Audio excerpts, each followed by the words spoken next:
G'day guys. Alright, so from last bit we've ripped the cab up, and this side here we've actually cut out, welded a new panel, same on the other side. Now the reason I've done this is, well, mainly because from the cab mount, you can see it down the bottom here, forward was pretty much rusted.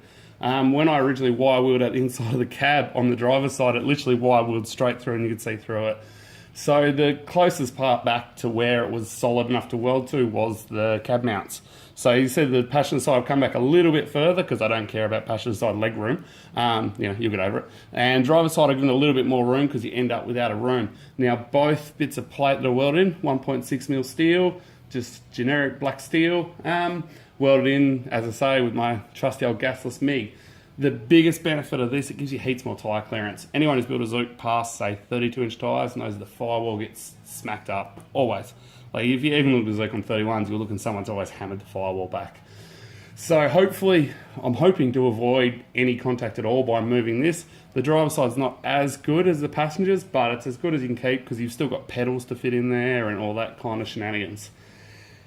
Yeah, so that's about all for now. The cab as it sits now, that's the most of the repairs done, but if you do look about there-ish, there's a hole. I don't know what's happened there, but that's got to be cut out and a little bit welded in. Then I'm going to try and strip all this crap off it. Once I finish the inside of it, I plan on Raptor it or something similar. If anyone's used something like, I guess, tar-based crap that sprays on, and that worked really well and it's not too dear, let me know, because Raptor liner, which what I'm going to use at the moment, is really dear. And, you know, budget builds, as we know.